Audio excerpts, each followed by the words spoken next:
Now, the war in Ukraine has now been raging for approaching 4 years. It was obviously back in February 2021 that Russia's invasion of Ukraine took place. Obviously, war in Ukraine had been going on for many years before that. We don't know how many people have been killed, but it's well into the high hundreds of thousands, many more maimed, and terrible destruction. Now, a proposed peace deal is being floated, obviously by Donald Trump. Negotiations now taking place. What does this all mean? This is in much of, I guess, the Western media being framed as a capitulation, a potential defeat, a victory for Putin and all the rest. What's actually going on? What does this say about the balance of forces? What does this mean for Ukrainians who are being killed in vast numbers?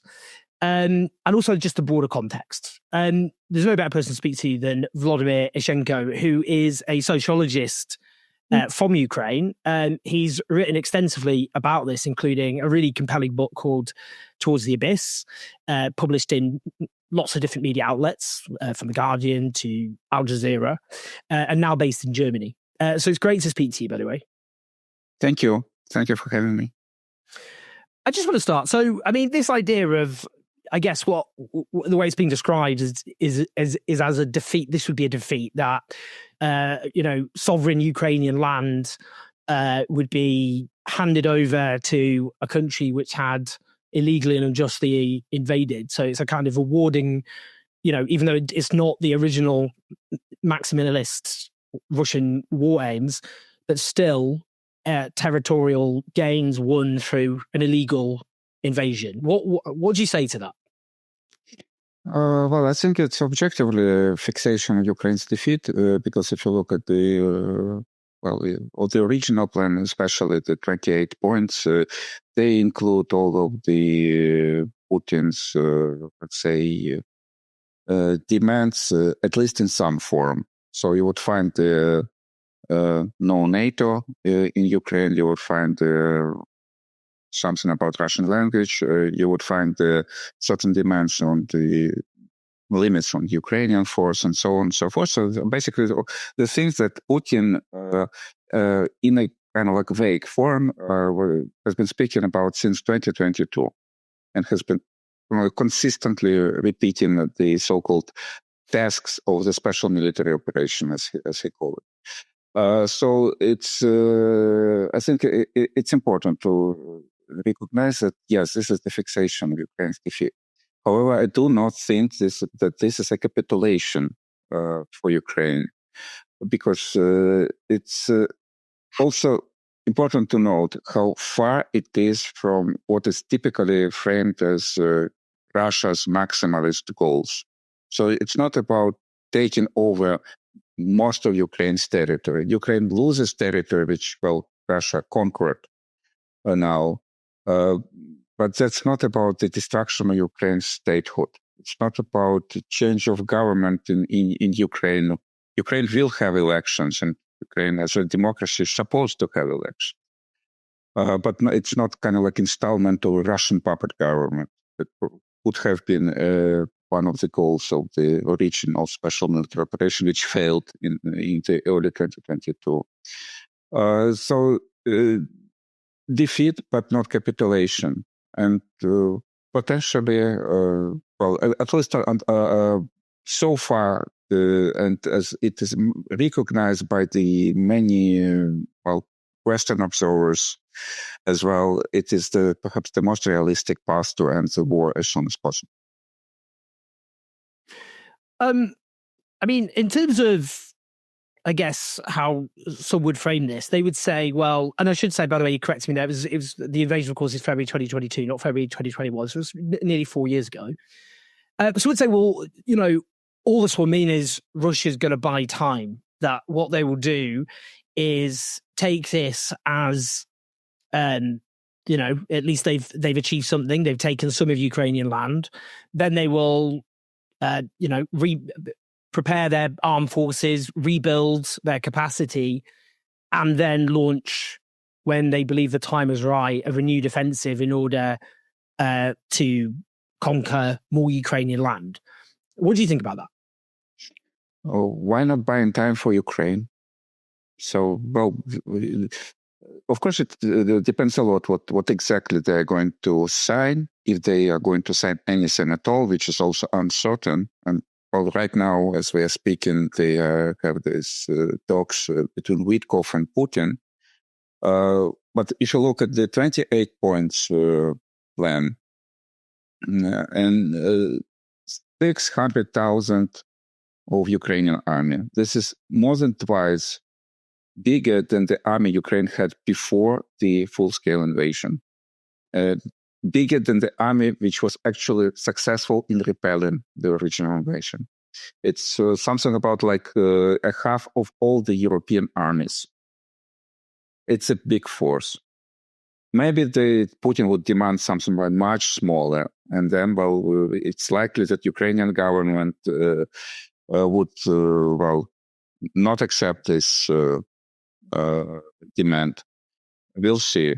But so far, it's. I think you also need to think about the capacity of Ukraine to continue the war if it goes on like this right now, and with all the problems with the desertion, with the AWOLs, with the crisis of conscription, with the casualties, with the destruction, with the demolition of Ukraine's energy system, with the big questions whether Europe is ready to pay for this in support of Ukraine, and all the financial, political problems that opens for the EU. United States is not ready to pay for this. They're just selling weapons, and that's it. So thinking about this, is it buying time just for Russia or also for Ukraine? And how long we are ready to fight? That's the most important question, I think. I mean, in terms of where Ukrainian public opinion is, because previous polls have suggested, when people have, for example, the Western left have argued for some sort of peace negotiation, the argument comes back, well, that's not what the Ukrainian people want. Has that shifted now? I mean, and what do we know? I guess one of the manifestations of that is the mass refusals of young Ukrainian men to sign up to agree to fight in the Ukrainian army. I still need to find the public opinion polls that would ask specifically on the plans that are negotiated right now. And well, if they get to some final proposal, that's probably also we'll know much better what people think specifically about very concrete plan. But so far as we could follow the surveys in Ukraine, the support for negotiations has been steadily growing. There is an understanding that well, he cannot win this war, whatever well he would like to do, and we would like to have. There is a support for negotiations. There is there is rejection of Russian demands, and typically the questions that ask something that's pretty close to what Russia might demand, they do not receive majority support. However, we also see that the number of those people who say that they are ready to support this is also growing. And there are also like bigger issues with the reliability of these polls, which do not include millions of those who refuse to Europe. Actually, quite a big number who refuse to Russia. They obviously do not include the people who are in Crimea, in the occupied territories, in Donbass, and so on and so forth. There are other issues that people may be afraid to say something unpatriotic, and so on. But, well, we see this shift in the polls. But I think what is even more important are all these behavioral indicators, what people are actually doing. And when we see the record high levels of desertion from the army, record high levels of AWOLs, which are, as most people say, that they are heavily underestimated in the official statistics in the army. some politicians in Ukraine are saying that probably the number of those who are in AWOL, absence without leave, and those who are actually fighting in the army are more or less the same right now. So that speaks a lot about the capacity to continue resistance. And the even bigger number of draft dodgers, and also the sympathies of the Ukrainians to those who dodged the draft. It's not just some opportunists or just cowards, not just something like which reflects the dominant opinion in the country. Those who do not want to fight, they should be understood, not kind of like ridiculed. Whatever the politicians and whatever the nationalist opinion leaders are saying about this. So, when these moods are like this, and when apparently the majority of Ukrainian males are not ready to fight, then what can we do in this situation? And the state is not capable to mobilize a society, which is something very interesting if you compare it to the rhetoric of an existential war in order to defend the very core of Ukrainian nation and identity. Apparently, it doesn't work. Apparently, it is not convincing. Apparently, the people are at least most people are not ready to fight. I mean, one argument that comes up is the kind of one more heave argument, which goes along the lines of the Russian economy is now in growing trouble. And although there has been obviously ability by the Russian regime to absorb the large numbers of young Russian men who've been slaughtered in the meat grinder of eastern Ukraine, that patience will snap in Russian society. It has done in the past, obviously, quite famously, in fact. And that therefore, actually Russia's in more trouble than might be suggested. And by next year, the odds could change. What do you think about that?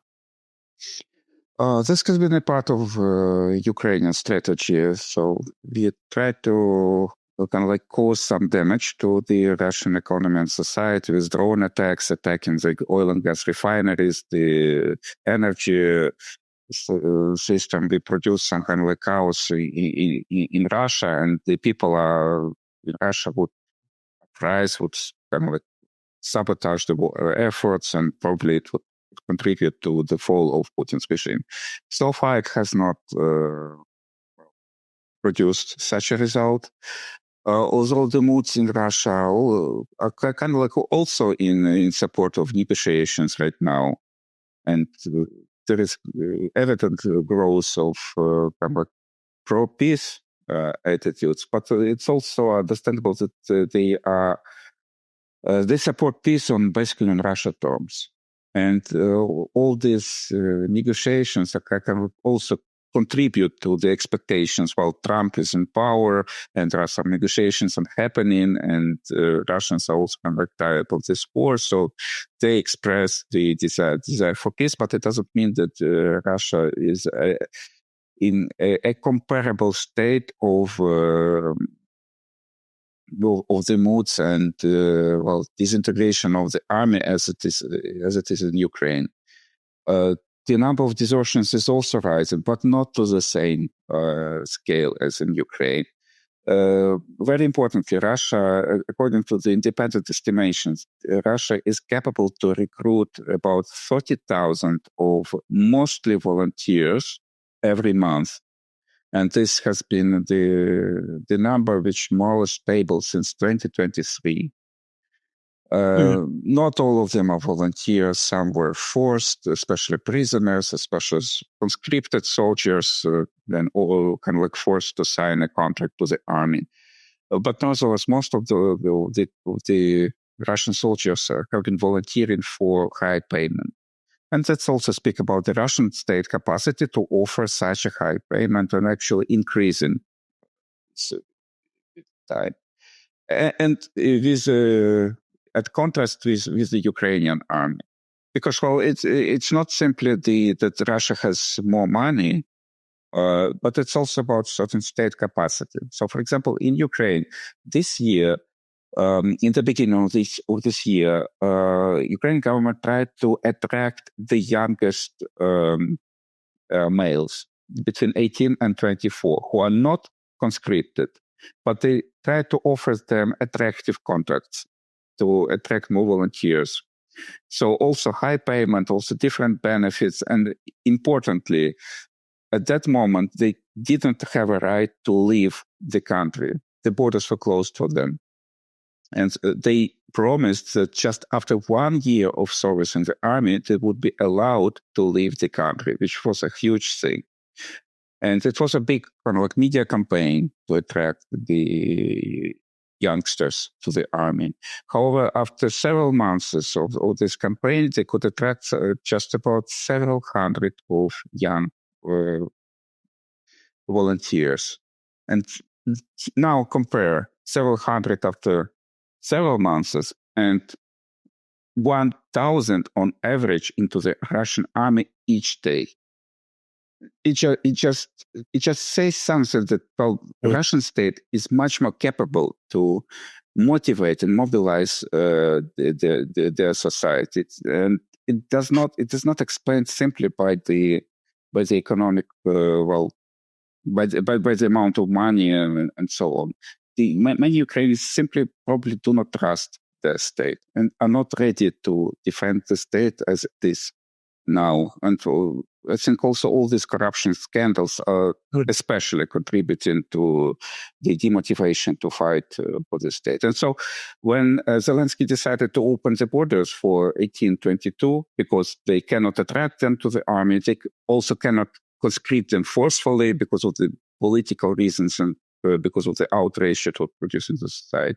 And also to be simply better to have less of this most rebellious, potentially rebellious cohort in the country, just in case. In a couple of months, about 100,000 of young Ukrainians left crossed the western border, according to the data from the Polish border police. That's about the comparison. And well, of course, the Russian economy is kind of like it's not growing that fast as it has been actually growing in 23 and in 24, despite all the sanctions. Russia was among the fastest growing economies in Europe in those years.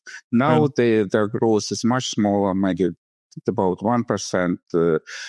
But slow growth is not a recession. It's not necessarily a crisis. They can continue to fund the war unless some really kind of like big black swan happens. But waiting for some catastrophic event, maybe Putin is going to die. Maybe there's going to be some really deep crash of the oil prices or something like that. This is not a strategy, and just waiting for this, it also has price. The price is the Ukrainian lives and the remains of the Ukrainian infrastructure and economy, which are suffering each day. I mean, you mentioned the corruption scandal there. And it links into another question I was going to ask you, which is, I mean, some would say that any Ukrainian government which agrees to relinquish Ukrainian land would fall. I mean, the constitution prohibits it. I know the deal is supposed to work its way around that by saying that, they wouldn't accept they've officially lost that land. It would just be de facto conceded. That's a kind of way around it. But in practice, any Ukrainian government that in de facto relinquishes territory will collapse. I'm interested in how you think the corruption scandal interacts with the dynamic there. And also, I guess, what you could easily see is a stab in the back narrative emerge in the aftermath. There is a far right which exists in Ukraine. And you could see a situation, we've seen it before, quite famously, with this idea that grows in society that we could have won this war, but we were betrayed. And we were forced against our will to end a war that we could have won, and we have suffered national humiliation as a consequence. that is very fertile ground for a far-right movement to assume power.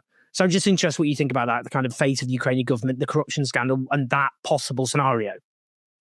The stab in the back narrative has notoriously fascist origins coming from the First World War, and which contributed to the rise of Nazis in Germany. However, in the current Ukraine, the far right, if you're speaking, let's say, about Azov, of units, which has grown since from a battalion in 2014 to a army corps in 2035 under the command of Andrei Beletsky, the right-known politician with extreme right neo-Nazi background. So if you're speaking about this kind of far right, they're actually speaking about ceasefire. These are people who do fighting, and they understand the real state in the Ukrainian army. They also understand perhaps the state of the Ukrainian society at this moment.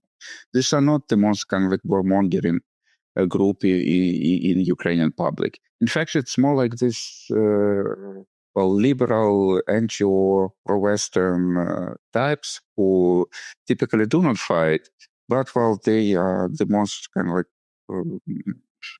patriotic,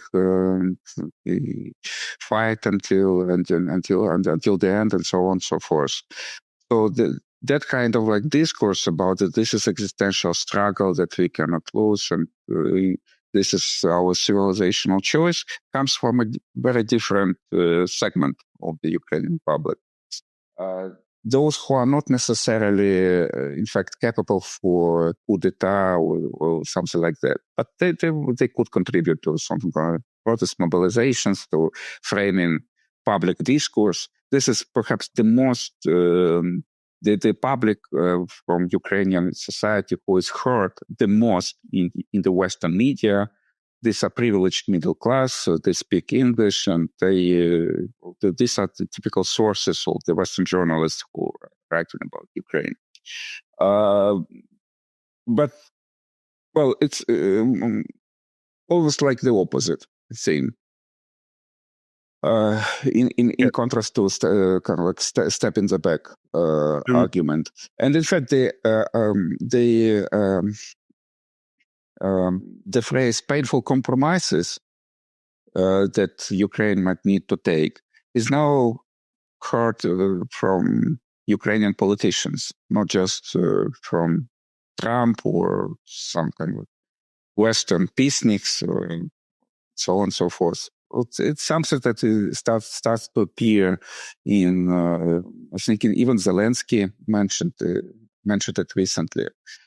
In a speech he made a couple of weeks ago, he said, well, there is a choice between dignity and catastrophic winter that Ukraine may expect if Russians continue to destroy Ukraine's energy system, that may leave Ukraine population without electricity, heating, basic supply in the decaying urban environment. So that's these are the moods right now. I mean, you wrote about the role of the West in Towards the Abyss, and I just wonder if you just want to talk about that in terms of, I guess, that broader narrative of the West behavior and its attempts, I guess, to sort of seduce, I guess, to Ukraine, and the promises that it made. And how that then bled into the war itself, with the kind of, Ukraine we will support Ukraine to not just win back the territories which were taken after 2022, but even indulging the idea that Crimea could be retaken as well. So I'm just wondering about that, the kind of the West posture, both before this part of the war, the 2022 invasion, and before that, in the run-up, and also, 2014 Maidan, and then what happened afterwards, and that kind of continuity. Well, the West did play a role in this war. I think it's also important now, and it's pretty obvious that the West is not homogeneous. There are different groups of elites. Well, Merkel, for example, played, let's say, not the worst role in dealing with this war, and kind of trying to find certain solutions for that, which were kind of fixed in the so-called Minsk Accords, which were not implemented. Although, well, and there was also this discussion, this is capitulation if you are going to sign them, but the Minsk Accords were actually allowing Ukraine to regain control over at least formal sovereignty over the parts of Donbass that were seceded in 2014. But it might probably require abandoning NATO integration and other things that Ukrainian pro-Western liberals are describing as civilizational choice. Biden was different from Trump, and Trump, during his first period, was different from what he's doing in 2025 when he got control over the Congress and also much more coherent team to proceed with his policies about Russia and Ukraine. And the split in the West, like between the most of the European elites who govern the most important European countries and Trump right now. So it also shows the clash of interests. So it's not simply the West, and in the different periods, the West, well, different Western elites played different roles. So if indeed some of the Western politicians maybe not necessarily kind of like sabotaged the first talks in Istanbul in 2022, as one of the popular stories speaks about, but we just do not get like firm confirmation of that. But at the very least, they did not support those negotiations with security guarantees, but might probably also suggesting that Ukraine will receive support as long as it would be needed with money, with weapons to defeat Russia. And so, of course, that was at the very least highly irresponsible, as we can look in the retrospect of 2025.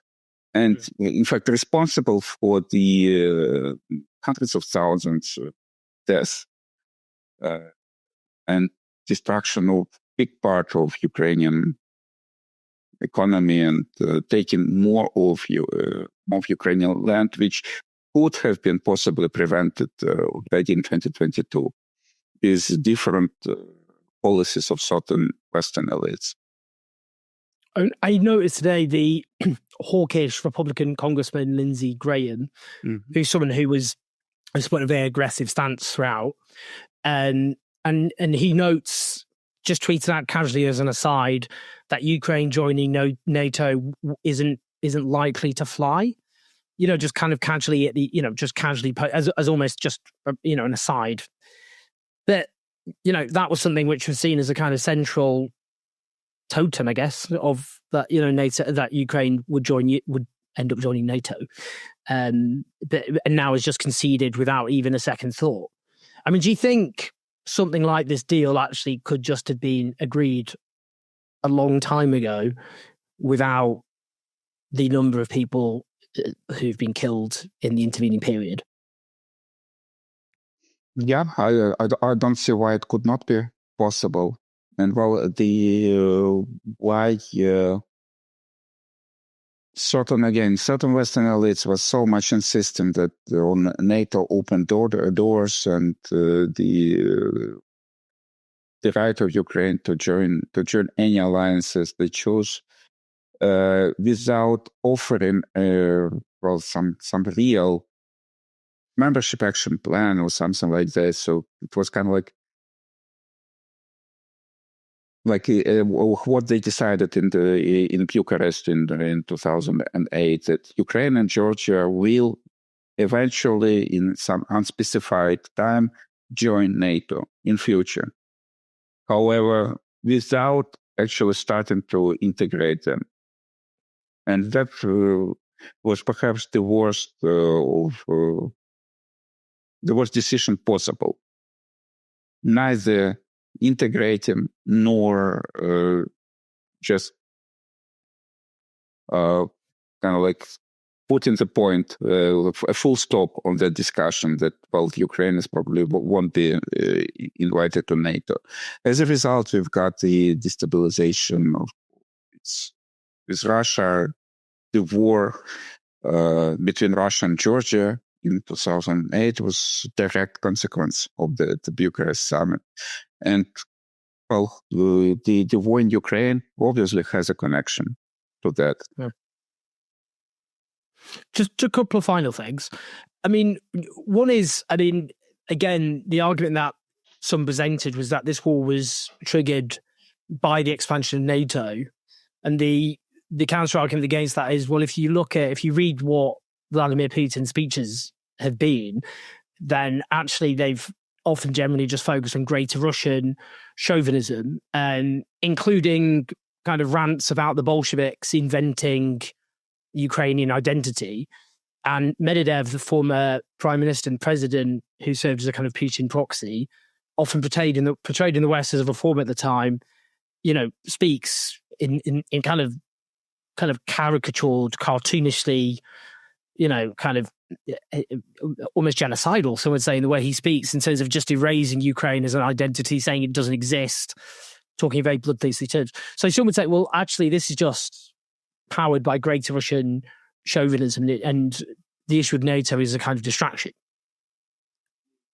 Right now, we see that Russia has an upper hand on the front line and successfully continues, and actually at accelerated speed continues with the offensive operations, taking more of Ukraine's territory and cities in southern and eastern Ukraine.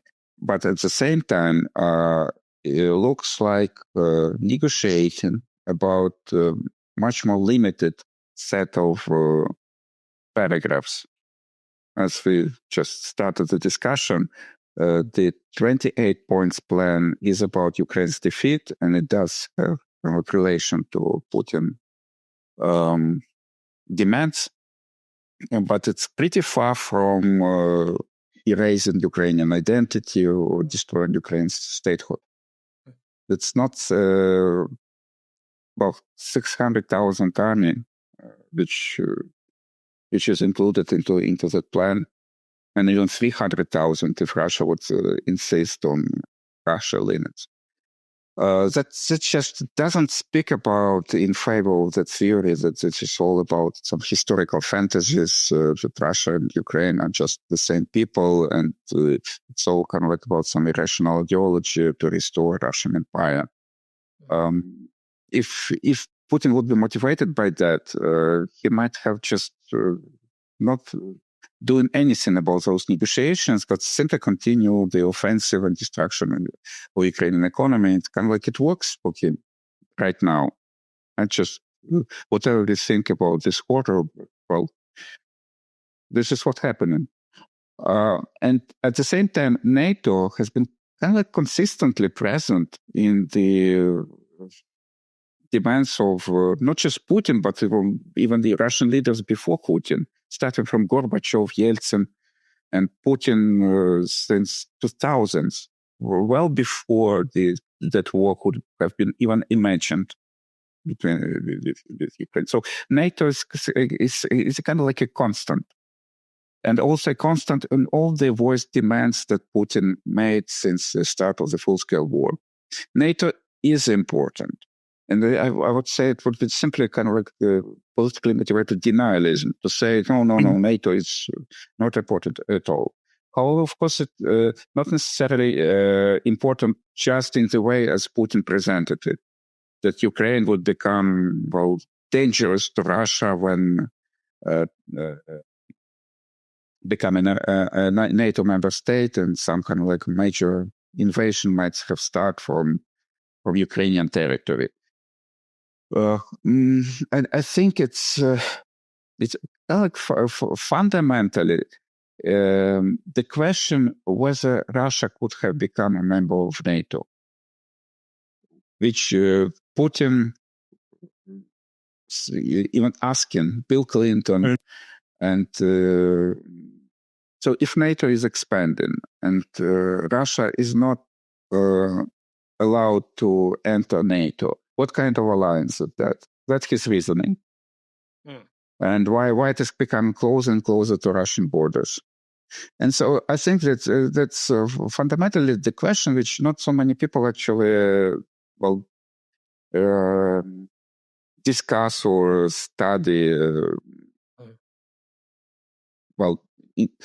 sufficiently enough. And I think it's, in my opinion and in my analysis, it has fundamentally to do with the kind of elites which emerged in post-Soviet countries since the collapse of the Soviet Union, which had kind of like fundamental interest in state sovereignty. And NATO integration, on like broadly Euro-Atlantic integration, required some fundamental political economic transformation of the post-Soviet countries, as we've actually have been seeing in Ukraine, in particular with the all the problems with the corruption, which is kind of like systemic feature of post-Soviet capitalism. And if this Euro-Atlantic pro-Western integration of the post-Soviet space requires the changes that undermine some fundamental interest of those elites which took the commanding heights of Ukraine, of post-Soviet economies, also in Russia, right? This creates the problem. This creates some fundamental conflict, which development was leading to the more and more escalating conflict manifested in the revolutions in Ukraine, in the uprisings in Russia, which were suppressed, kind of like a conflict which cut across the whole post-Soviet space, and which has much more to do about the certain fundamental material interests, and not simply to the military issues. And this escalating conflict, radicalizing in growing violence, has ultimately intensified into the full-scale war, the biggest war on the European continent since the Second World War. So that's how I see it. And just finally, what do you think this means in terms of Western power if a deal is agreed? I mean, obviously the West in the 21st century, you've seen Iraq, Afghanistan, Libya, all strategic military catastrophes which have destroyed any veneer of kind of Western military invincibility, which was taken as a given with the victory in the Cold War over the Soviet Union. What do you think that means for that dynamic? No, I think we're obviously not in the same world that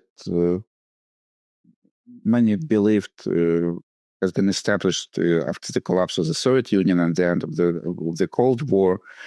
Many people call it like a unipolar world, the United States hegemony. Although, in fact, the existence of the Soviet Union actually contributed to it, actually strengthened U.S. hegemony, because it offered this kind of like a strong enemy against which the Western elites were united on some fundamental level. Communists were dangerous. Then the Soviet Union collapsed, and I think from that moment, all this disintegrating tendency started. And all those wars in Kosovo, in Iraq, which actually, in Afghanistan, they undermined the United States military and also soft power as well. They just created mess on the huge parts of the Middle East and in other places. They were less and less capable to rule by other means.